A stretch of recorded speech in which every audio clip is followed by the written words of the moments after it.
You wake up late. You spill your coffee. The traffic is unbearable. And your phone? It's already full of bad news. What do? Most people complain. They rant. They post. They blame. But the Stoics?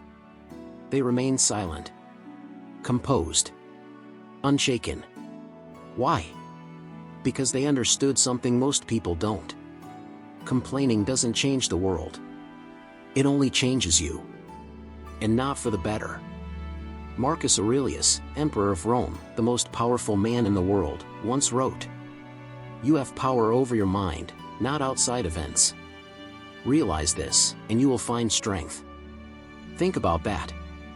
He ruled during plague, war, betrayal, and yet never once in his writings do you find a complaint. Why? Because he knew this truth. Complaining is the language of the powerless. Stoics believe that to complain is to admit defeat to the external world. And they weren't about to let life win. What complaining does to your brain? Modern neuroscience backs the Stoics.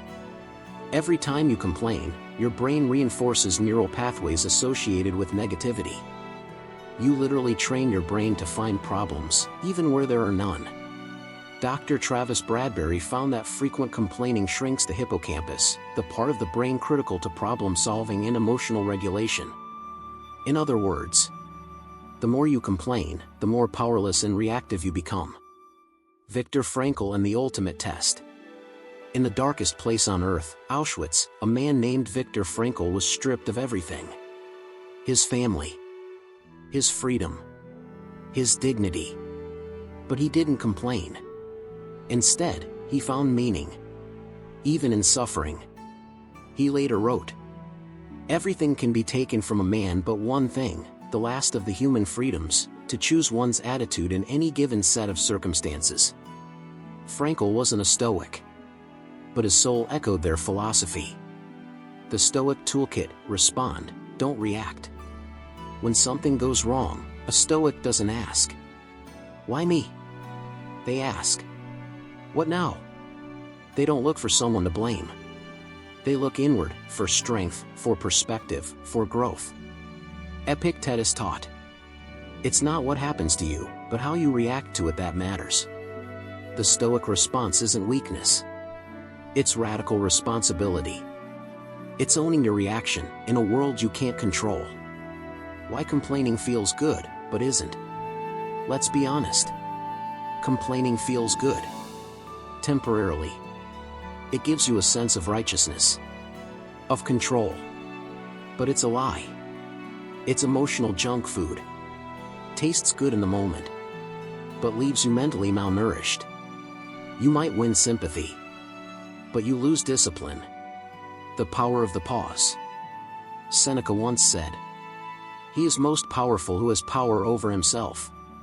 When you stop yourself from complaining, when you pause, breathe, and reflect, you reclaim that power. In that pause, you create space. And in that space, you find freedom. Freedom to choose your reaction. Freedom to act with virtue. Freedom to live by reason, not impulse. What to do instead of complaining? The Stoics practiced 3 tools instead of complaining. Premeditatio malorum, imagining the worst to prepare the mind. Journaling, reflecting on failures without self-pity. Voluntary discomfort, training the body and mind to embrace hardship. They turned pain into practice. Adversity into alchemy. So next time you're tempted to complain, don't. Write.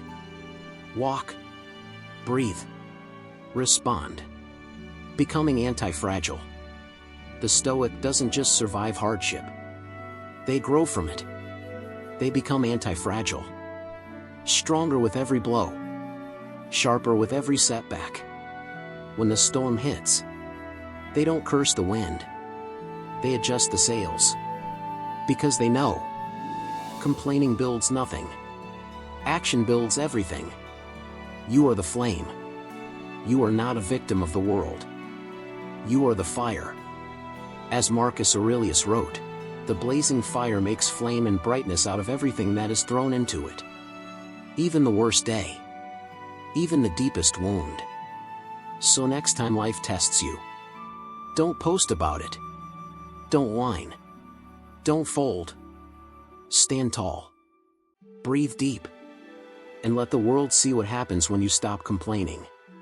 And start becoming. Because Stoics never complain. They conquer. Don't explain your philosophy. Embody it. Epictetus. Like, share, and subscribe for more content that rewires your mindset and fortifies your soul.